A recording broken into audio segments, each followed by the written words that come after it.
The white man used God's name as a cover for his evil intention to rob and rape and pillage the people of the earth who were seeking God. And this is why he painted God as a white man, so he could get you to bow down to the image of himself.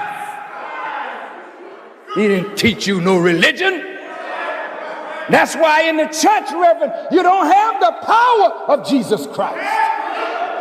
You can only preach an empty word, but you don't have the juice to turn the people to God and to clean up their lives and give them power. You don't have that, Reverend. If you got it, you got to come get it from us. Hello, everyone. Welcome once again to AfriPost. I hope wherever you're watching us from, you're having a great time. Now, Minister Louis Farrakhan has been very, very vocal when it comes to issues relating to Black Americans.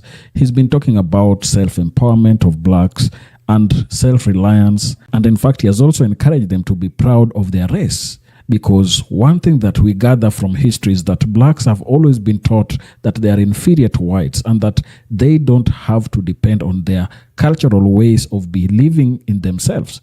Remember how Blacks got themselves in the United States.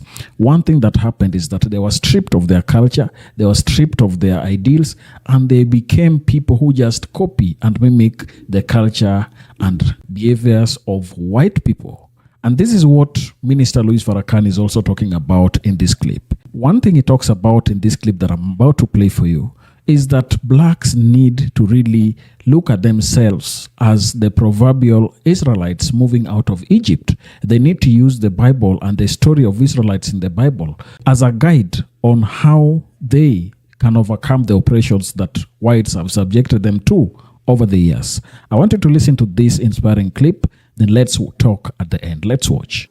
The intention of the heart is what really makes the word or action good or evil. For instance, if there's an elderly woman who appears to be struggling with her groceries, and I determine to help her across the street, that looks like a good act, doesn't it? Yes, sir. On the surface, it looks good. But suppose my action was to get at her purse, which was in one of her bags. Well, you might see me walking the person across the street. You say, oh, that's wonderful. That young man is so kind to his elders. But you might not see the person lifting the woman's purse out of the bag, because the act of good was used as a cover to get across an evil intended action. We ask the question, what was the Honorable Elijah Muhammad's motive in raising Malcolm, in raising Louis Farrakhan, in raising a nation? What was Malcolm's motive in accepting the Honorable Elijah Muhammad and following his guidance and teachings? What was Elijah Muhammad's motive in silencing Malcolm? What was Malcolm's motive in breaking the silence? What was Elijah Muhammad's motive in setting Malcolm outside of the nation? And what was Malcolm's motive for leaving the nation?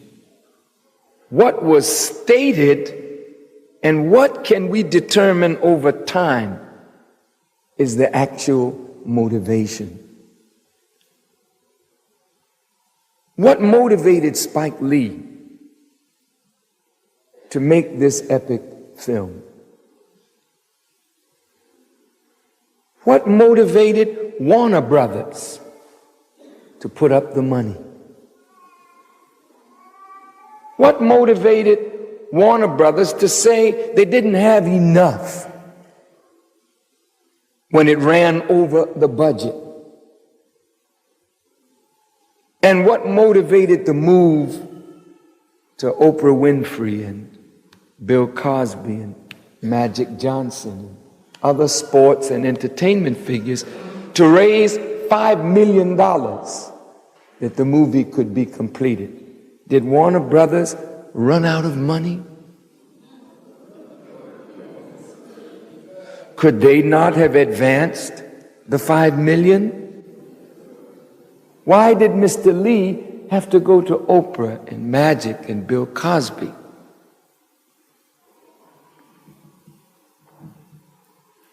What was Cupsinet's motivation?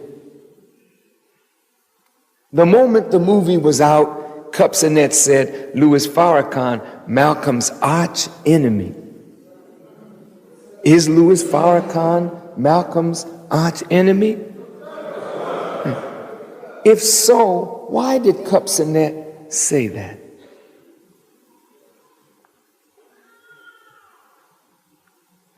Was Elijah Muhammad an immoral man? Was he an abuser of women? Why did Malcolm say that? Is Malcolm correct? Wait. Is Elijah correct? Is Malcolm incorrect? Is Elijah incorrect?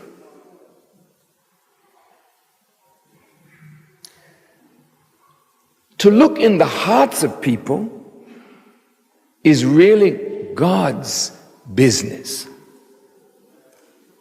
None of us can really say we know what is in the heart of another human being. However, when we look at words and watch actions, the words and the actions can tell us more of the heart of the individual. And if the words are magnificent and the actions are not congruent with the words, then the action tells us more about the heart than the beautiful words that one speaks. So, if my people, as Sister Ava Muhammad said, are destroyed for the lack of knowledge, and Solomon said, get knowledge, for it is the principal thing. But with all thy getting, get understanding. For it is only understanding that allows us to properly interpret facts. Not cook facts to make facts form a pattern that would be pleasing to us, but to take facts without touching them, without altering them, but seeing into the facts to properly interpret those facts.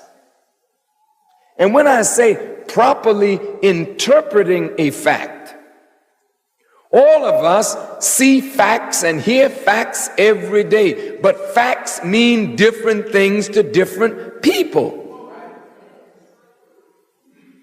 But it is the right interpretation of facts that allows us to do the proper thing with facts.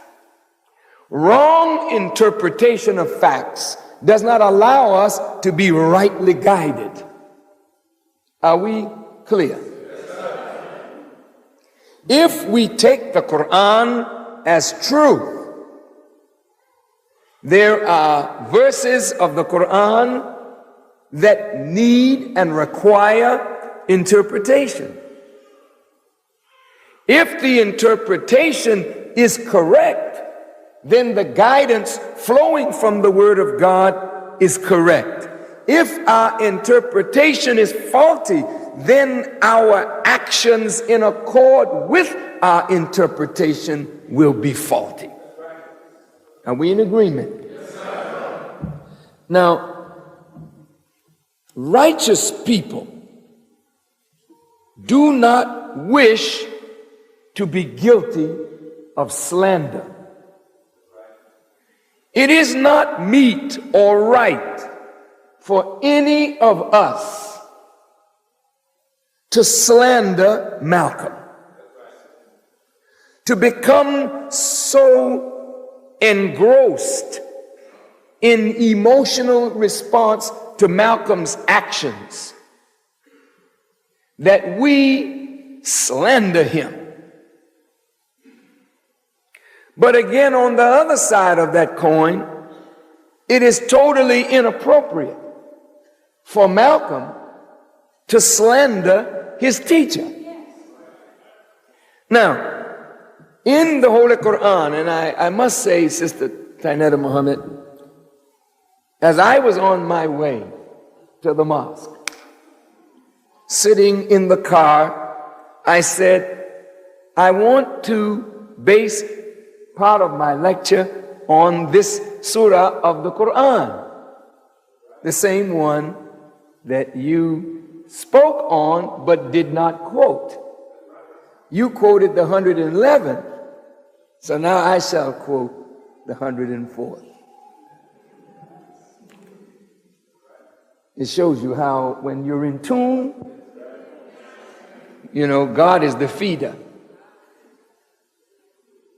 It says, in the name of God, the most gracious, the most merciful, woe to every scandal monger and backbiter. Stop.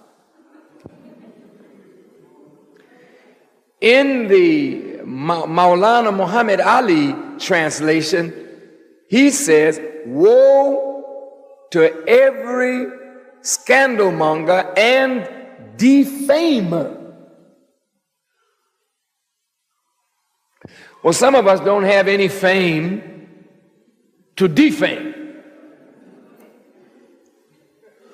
But the Quran is reciting a woe to every kind of scandalmonger or backbiter or defamer. As I speak with you,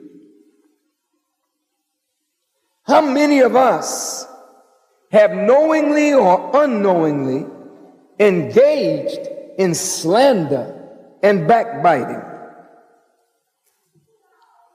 Allah says in the Quran that He will hurl these kind of persons into hell because He hates scandalmongers and backbiters. In the footnotes it says 3 vices are here condemned in the strongest terms. 1, scandal mongering, talking or suggesting evil of men or women by word or innuendo or by behavior or mimicry or sarcasm or insult. 2, detracting from their character behind their backs, even if the things suggested are true. There are certain things about people that are really true. But what is your intention of using what you know of truth about somebody behind their backs to lower their character or defame them?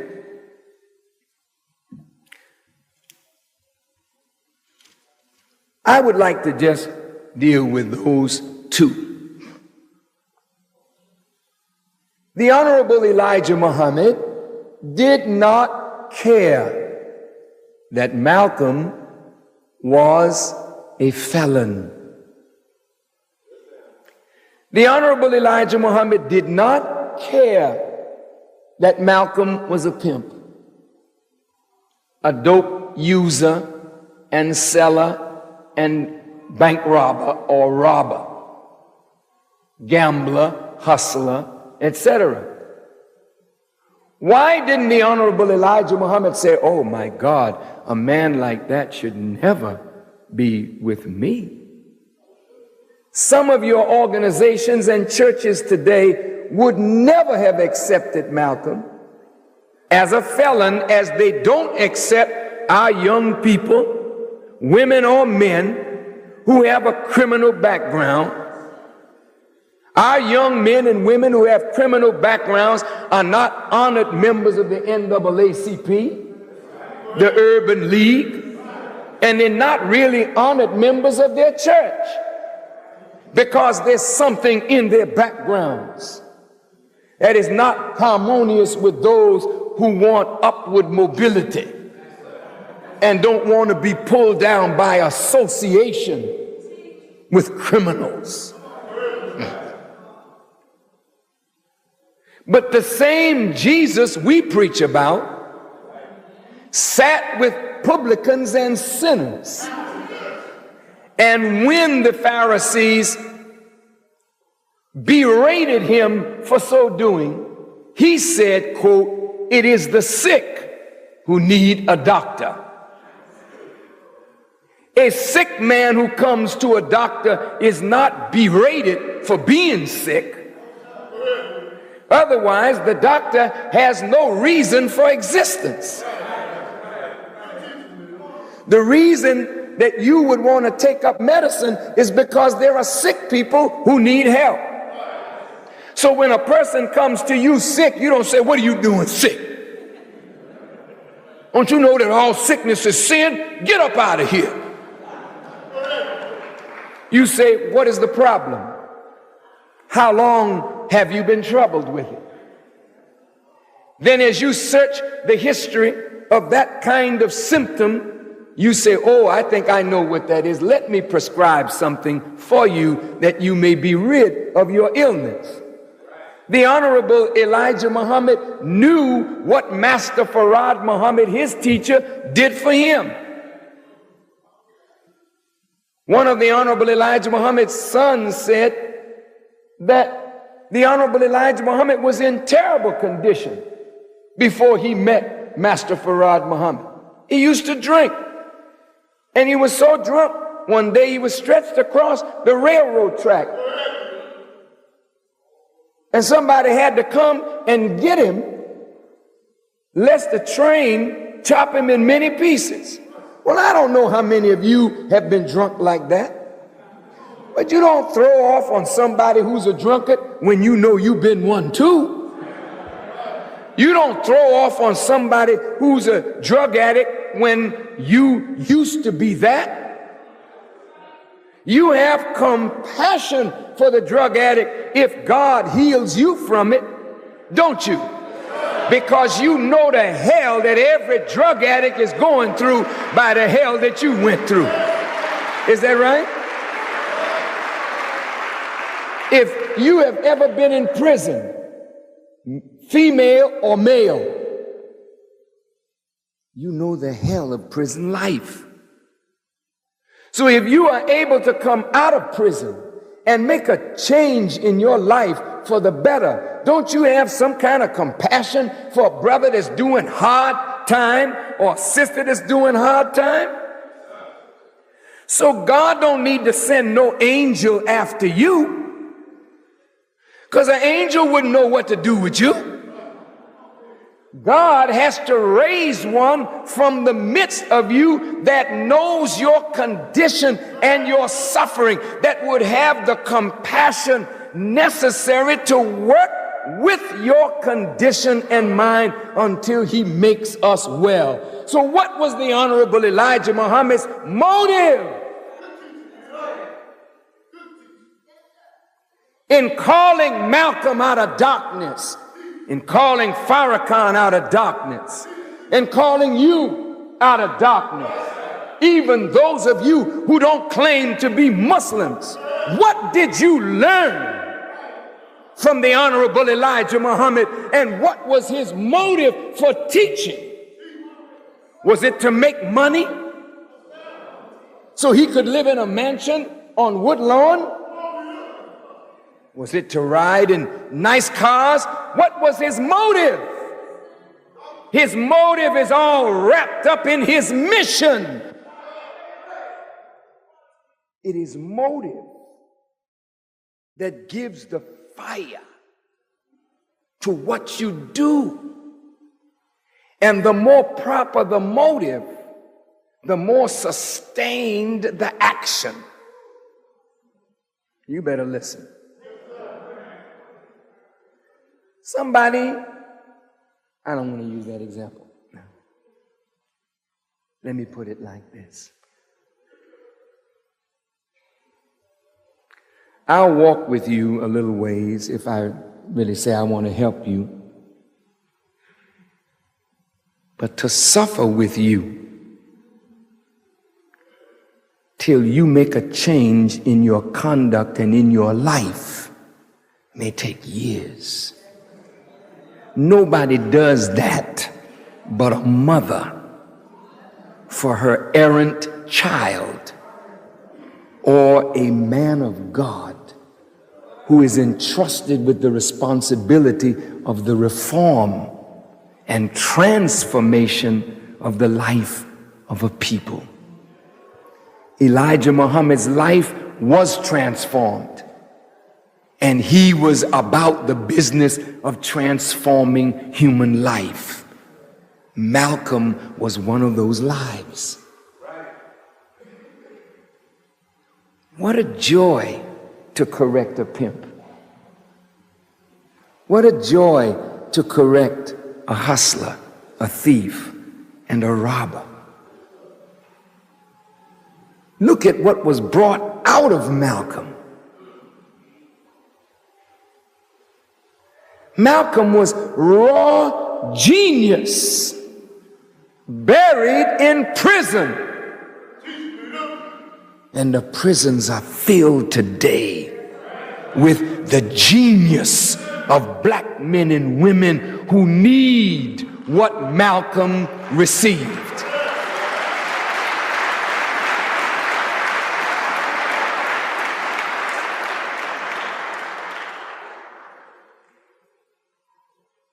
As I mentioned last Sunday, Malcolm didn't just read a dictionary or read Plato and Aristotle and black history and become a teacher that transforms human life. The dictionary has never transformed one individual. Neither has Plato, Socrates, Aristotle, or any of those fellas. And if the Bible alone transforms human life, why isn't your life transformed?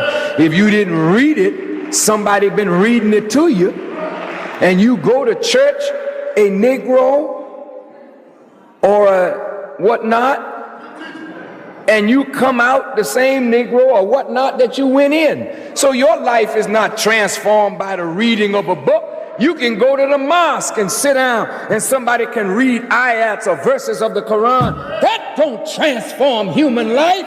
Otherwise, the whole Islamic world would be transformed by the reading of the Quran.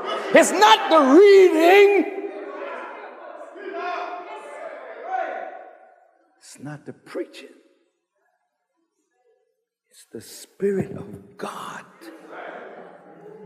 in the revealing of the inner meaning of His words that sink deep into the hearts of the listener and gives the listener the will to start the process of evolutionary change from dust to the manifestation of divine.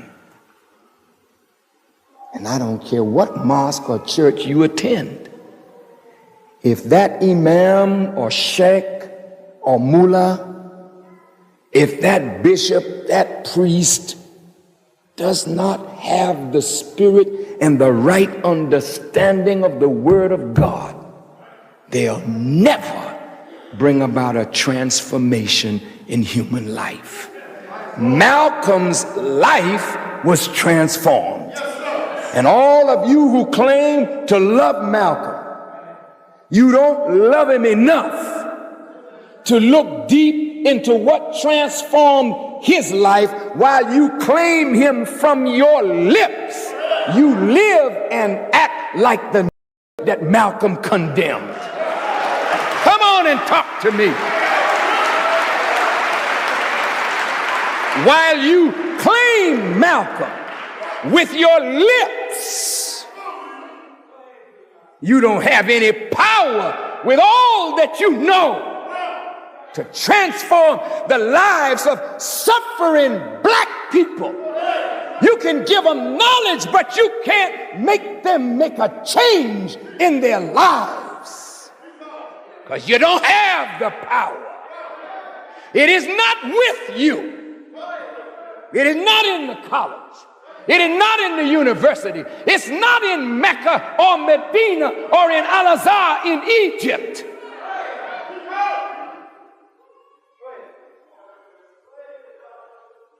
Malcolm had power to transform human life. When I heard Malcolm preach, I heard a man versed in the Bible, versed in the Quran, versed in the prophecies, versed in history, and he brought everything that he had read in prison and other places to bear on the Word of God. But the Word of God was primary, not secondary.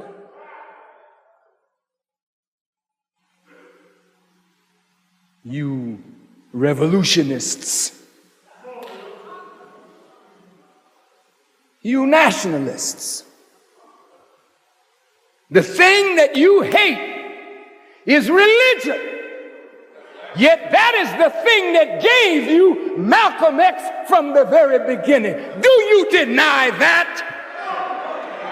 Then how can you love the apple and hate the tree that produced the apple? Are you a liar? Are you ignorant? Or are you a damn hypocrite? What are you?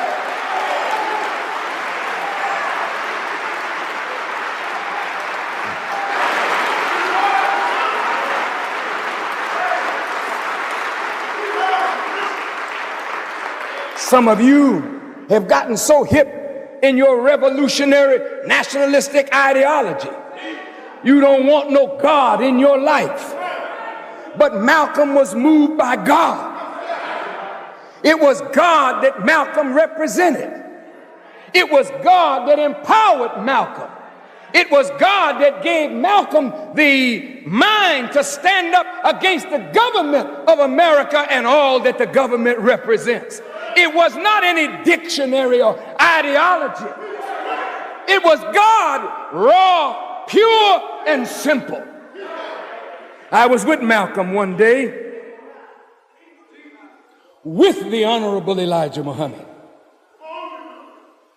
And the people wanted to know what was the secret of the Nation of Islam's success in transforming drug addicts and making them clean. The sociologists wanted to learn. I was with Malcolm at Harvard University and at Boston University when Dr. C. Eric Lincoln invited him to address some of the leading social scientists in America. They wanted to study this phenomenon called the Nation of Islam. What is Muhammad using? How does he do this? And Elijah Muhammad told Malcolm, said, when they ask you, you tell them. It is our belief in Allah. Well, we don't want that. And that's why you're still the same old Negro and colored person, and you'll always be that when you reject God in your life. Well, I don't want the God that the white man taught us about. The white man ain't never taught you about God.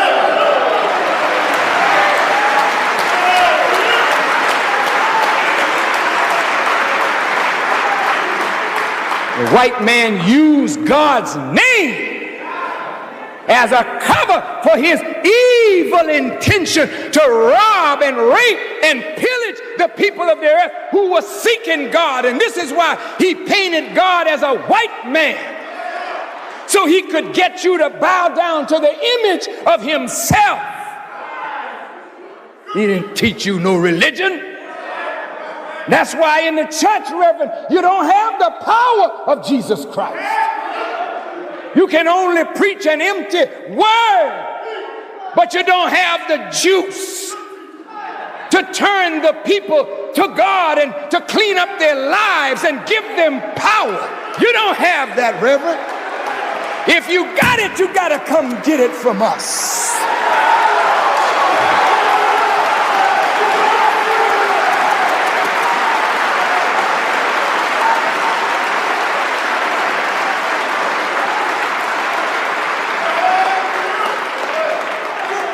I had a dear reverend visit me. He said 1,000 members of the so-called gangs had visited Push. But when it came time for them to come, they wanted to come, and they did come.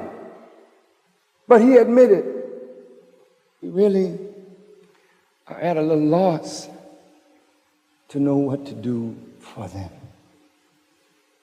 because they don't have the power or the knowledge to transform human life.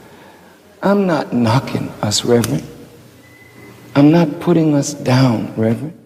Please don't misunderstand me. But there is no white man's school of theology that intended from the beginning to bring you to God. If you got to God, you got him on your own. They didn't intend to bring you there. If you found God, it was because you were looking for him. But it's not because they taught you. They gave you empty philosophy, moral jargon, doctrine, rituals, and then sent you out to do what? To entertain people? To find new ways to bring music to the church so that the people can jump and shout and whatnot? No, you talk to me, because that's not what church is for. Jesus didn't have no timpani five walking with him. He didn't have no guitar, no banjo, no drum, no singing group with Jesus, getting on down while the master was working out. Jesus didn't have none of that.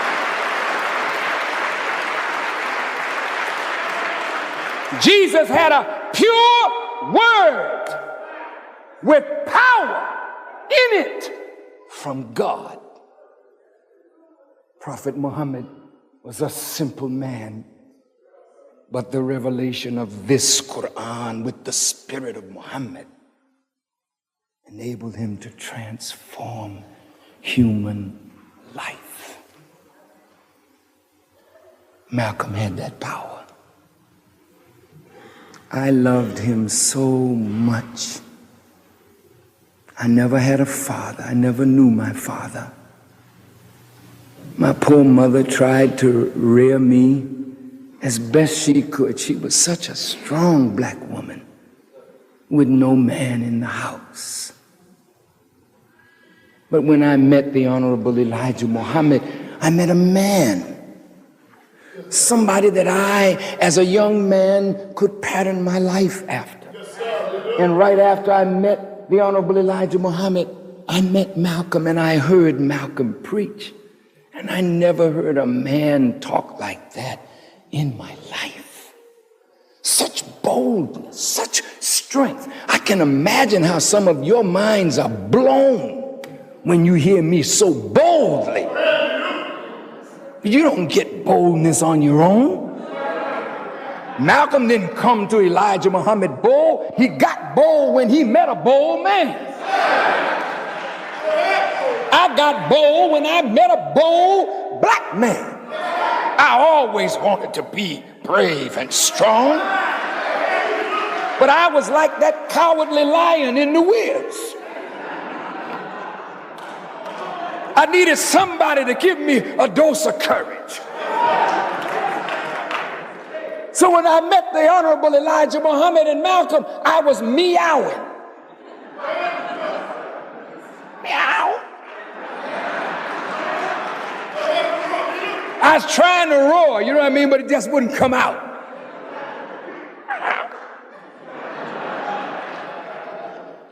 Like some of you. You really want to be a man. You really want to stand up. You really want to help your people, but you don't know how. You've been in church, but you don't know how. You got a PhD, but you don't know how. You've been in the lodge, but you don't know how. You've been in secret fraternities, but you don't know how. It's all right not to know, but it's not all right not to know, and not to know that you don't know, and not to seek the knowledge after you know you don't know.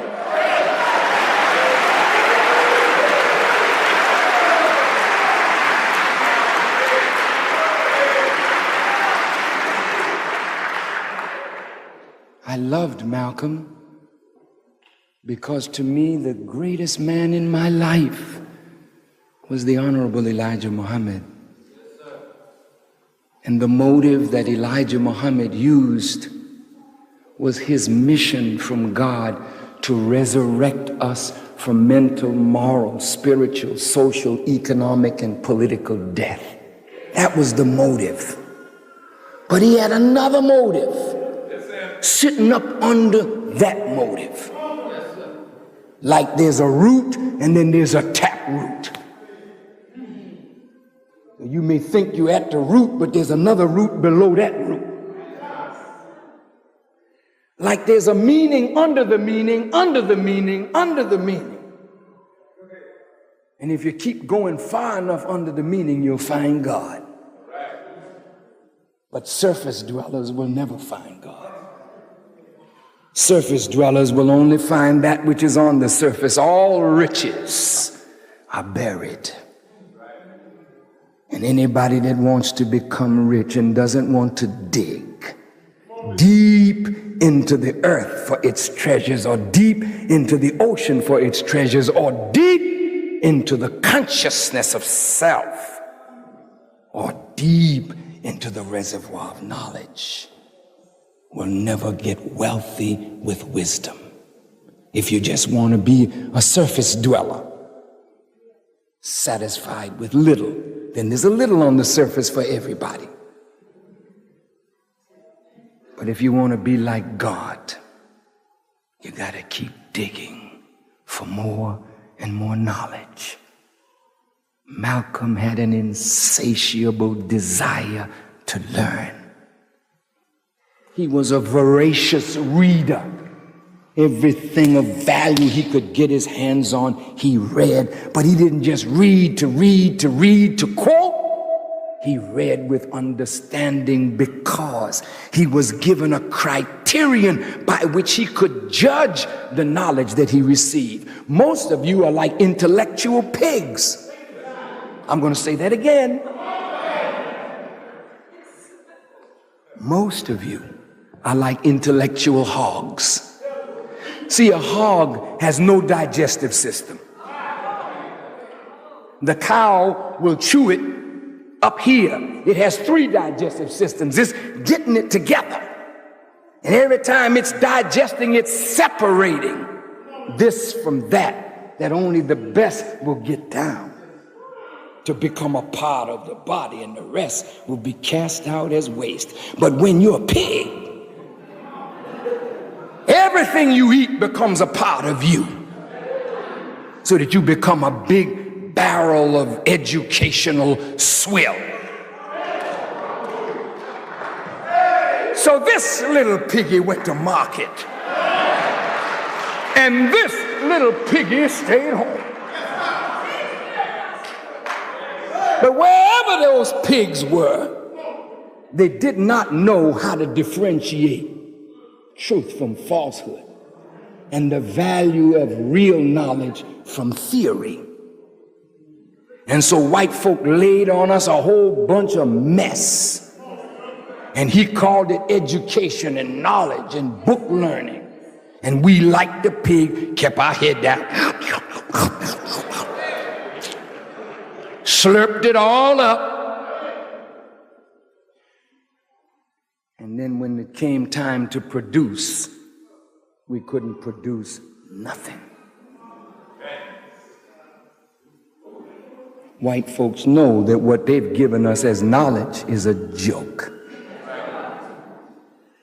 But the wise among us, who have buttressed and complemented what they give with self-knowledge, are able to look into everything that they teach and separate the wheat from the chaff and take the wheat into the storehouse of knowledge and act on the principles thereof. Elijah Muhammad's sub-motive was to make helpers, to help him in the awesome task that God had laid on his shoulders, the task of raising up a dead nation. Elijah Muhammad was not a selfish man. He was not a man motivated by greed. He wanted people to help him get to you with the word. And everybody that came to him, he would search them to see if they would make a good laborer. And even if they were a plumber and just knew how to sweat a pipe, he would show them how to sweat black people together. Can you do that? When Malcolm went to Philadelphia, Malcolm got a job as a painter just to make a little money. And he wrote the Honorable Elijah Muhammad and told the Honorable Elijah Muhammad he had gotten a job as a painter. And the Honorable Elijah Muhammad wrote him a letter saying, do you want to paint the walls of men? Or do you want to paint the hearts of men with the truth? In other words, just like Jesus, he found Peter fishing. He said, come on, get up out of there. I'm going to make you a fisher of men. Why are you going to make me a fisher of men, Jesus? Because I got a mission. And my mission is to retrieve men out of the sea of sin. Will you help me? So Peter came, James came, John came, Mark came, Thomas came. But he didn't find them doing the thing he was doing. Wasn't nobody on that gig. Nobody had that job. So now you're going to make a laborer? Somebody to teach black people? Yes, that's what I really want. The Honorable Elijah Muhammad said, everybody that came, like the words of Jesus, before me was a thief and a robber. He praised Marcus Garvey and he praised Noble Drew Ali as forerunners. And he honored their work and told all of his followers that it was a good work and a noble work. He didn't like the preachers because the preachers were on the payroll of the slave master. He didn't like the preachers because the preachers were more interested in hooping than in teaching. He didn't like the tune of a preacher. He didn't like it if a man started breaking.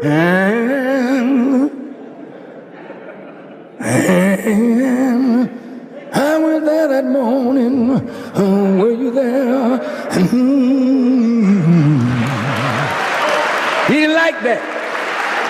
He didn't want none of his ministers to sound like that. He hated it. He said, teach the people. Preach to the people. Don't moan.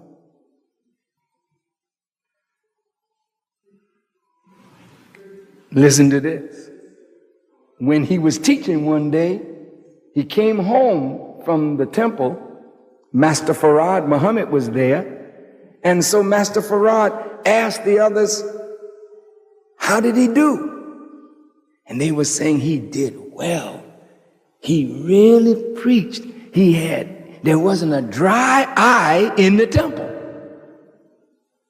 Master Farad got a very stern look on his face.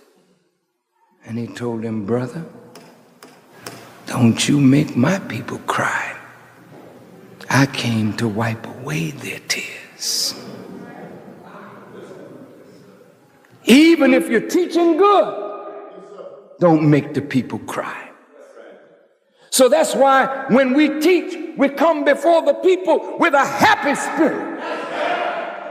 I teach always with a smile.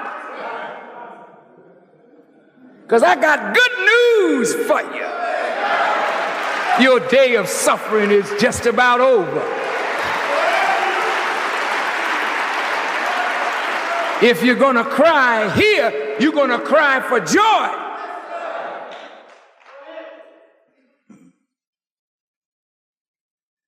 When you're trying to make a laborer, a worker, the Honorable Elijah Muhammad did not want proud people. He wanted us to be humble. And you know how some of us were and are. We got these big egos with nothing in our heads. We are very arrogant. We can't wait to get an authority over somebody so we can show off, how powerful we are. Jesus had all that trouble with his crazy disciples. And Elijah Muhammad had all that trouble with us. He was like a man asked to perform a delicate operation with a screwdriver. And he did the best he could. And Malcolm was the best that had come to Elijah Muhammad to represent this teaching. Of all Elijah Muhammad's ministers, in my judgment, Malcolm was top shelf. He always kept the Honorable Elijah Muhammad out front. Wherever he spoke, he said, the Honorable Elijah Muhammad said, the Honorable Elijah Muhammad taught me this. The Honorable Elijah Muhammad taught me that. In fact, when he came to the nation, they were calling Elijah Muhammad Mr. Muhammad. Isn't that right? But when Malcolm got here, they started calling him the Honorable Elijah Muhammad. Malcolm introduced that. He wanted to see the leader in the dignified position that a man of his quality should be in. Malcolm knew what he was doing. He honored and respected the Honorable Elijah Muhammad's family. He loved all Elijah Muhammad's children, and he was treated by Elijah Muhammad as one of his own sons. Elijah Muhammad loved that man, and that man loved Elijah Muhammad. I never saw a man more fierce in defending Elijah Muhammad than Malcolm X. I learned basic things from Malcolm. He was a wonderful teacher. He was such a good example. I never heard Malcolm cuss. Every now and then on the rostrum he would say hell or damn,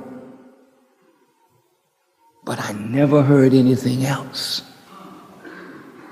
I never saw Malcolm smoke, drink, or even hint that he needed one.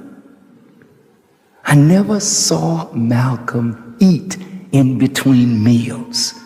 The teaching of Elijah Muhammad was one meal a day. And in the 10 years that I knew Malcolm, I never saw Malcolm eat in between meals. Malcolm was a praying man.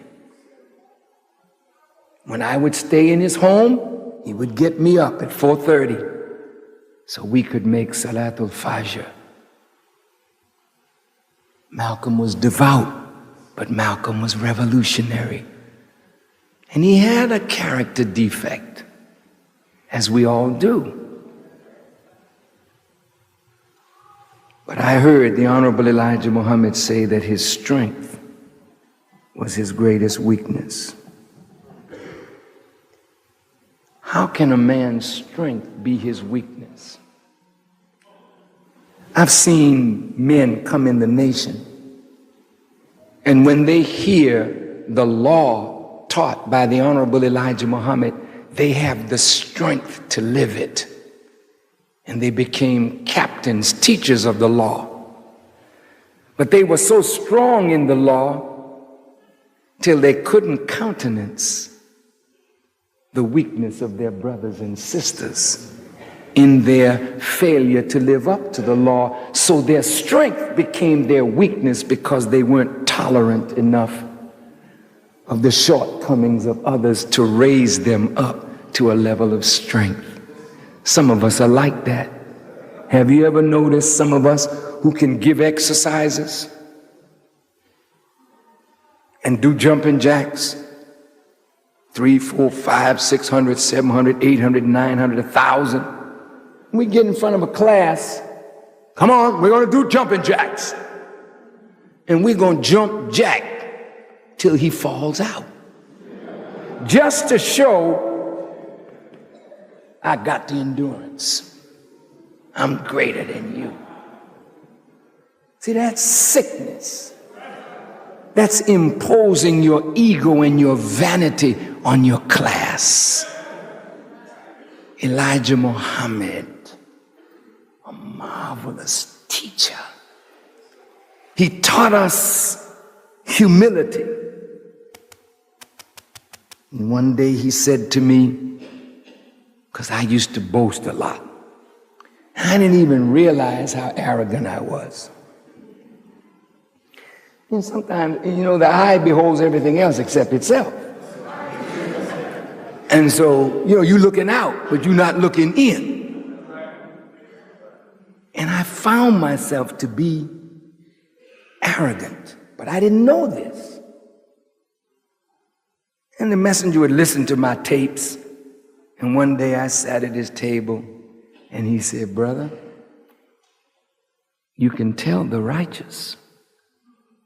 They walk the earth in humbleness." Then he pointed to the Holy Quran. He says, "Allah loves not any self-conceited boaster, for their boasting is in his ears like the braying of an ass. And the braying of an ass is the most hateful sound in the ears of Allah." Then he said to me, "Brother, no matter how heavy you are, you can't step through the earth." Now some of you in here pretty heavy. Some of you weigh over 300 pounds. And next to some of these thin ones, you may feel like a giant. But go stand up next to a mountain and see how big you are. So he said, since you can't step through the earth or equal yourself up to the mountains, why not take your place as one of Allah's creatures and be humble? These are the lessons that he taught me. He taught Malcolm. He taught Brother Abdullah. He taught us all, didn't he, brother? And when we messed up, didn't the Honorable Elijah Muhammad have a way of teaching us and spanking us and punishing us that he made us better? You belong to organizations. These organizations ain't trying to make you better. You'll be the head honcho. You. What is your reason for being the head honcho? You shoot straight. Whatever that means. Ain't nobody trying to make you a better person, challenging you when you mess up. But Elijah Muhammad challenged us. Whenever he felt that we vipped when we should have vopped or deviated, he would stop us and upbraid us and correct us and reprove us and admonish us. And he whipped Malcolm many days to make Malcolm a better man. You weren't there. What do you know about it? Malcolm you fell in love with was made by somebody.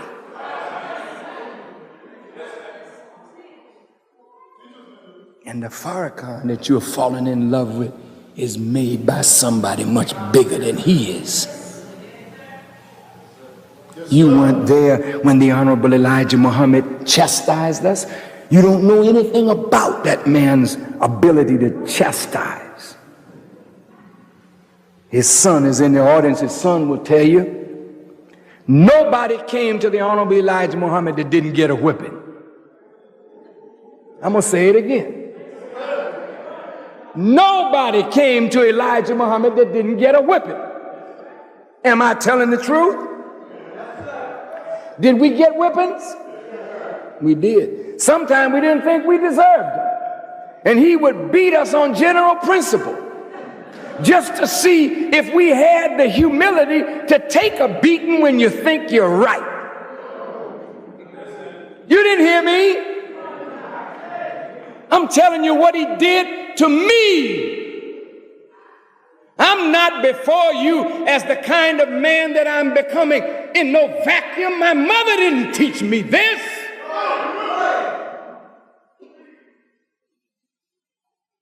Elijah Muhammad put me on the radio to make a broadcast. He said, brother, I'm going to try you at this broadcast for 4 weeks. And he sent me a letter and he told me what he wanted me to preach. He said, and I will let you know after the 4 weeks if I want you on any longer. After the 4 weeks, I came back, smiling. He said, that was pretty good, brother.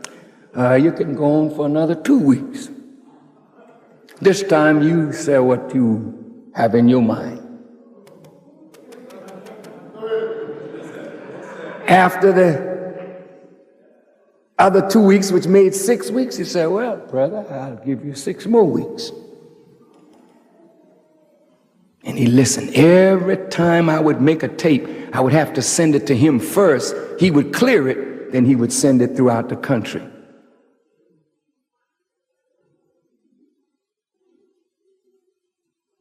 You know how it is when you get a lollipop that somebody gave you that's theirs, and you start sucking on it till you think it's yours?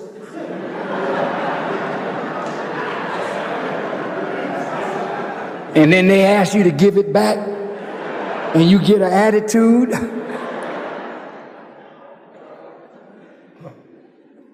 The Honorable Elijah Muhammad, listen to this carefully. He said, well, brother, you can go on now for 6 years. And all the while I was making the broadcast, I would write each word down and measure each word. It would sometimes take me a week just to make a half-hour broadcast because I strove for perfection. That's the discipline that my mother gave me in trying to make me a musician. I never performed a bad performance, never in my life. I worked hard at my craft so that I could always give my best. My teacher told me at the end of 3 years, he said, brother, don't write your speeches out. Just go and stand up. I said, don't make any notes. He said, no, brother, just go stand up and let Allah speak through you. And I did it for 4 years. And then I did it everywhere I went. I never would make notes. And I can wake up in the morning in the dead of the night, sleep, and preach. And call scriptures from everywhere without looking at a note. Because I studied 8, 9, 10 hours a day. And I studied my teacher. One time in the broadcast, he said, "Brother, I'll be coming back to the radio next week. Let the people know."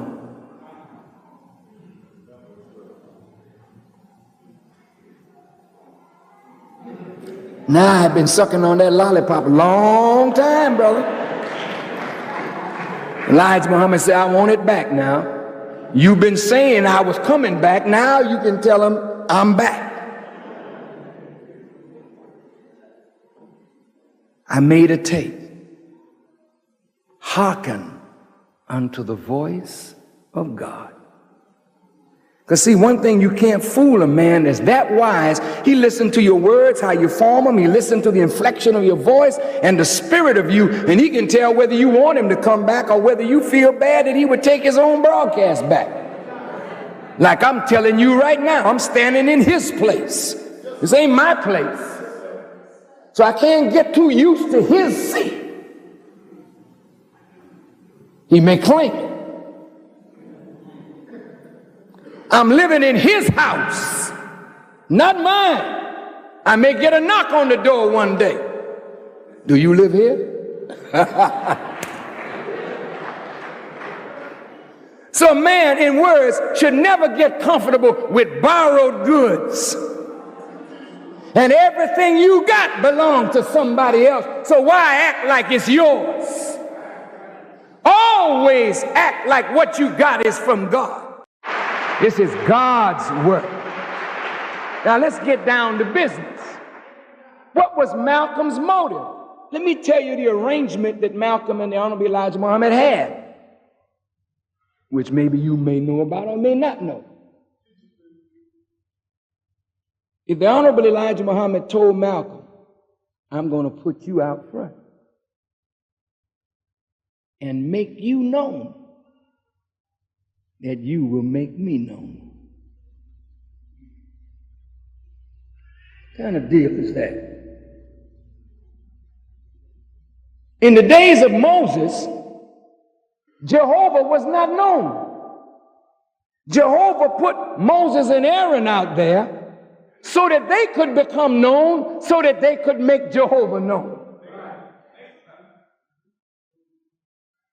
So Elijah Muhammad put Malcolm out front. Was Malcolm out front? It wasn't that we didn't have nobody else in the nation that could talk like Malcolm. Stand up, Brother Abdullah. Step out here.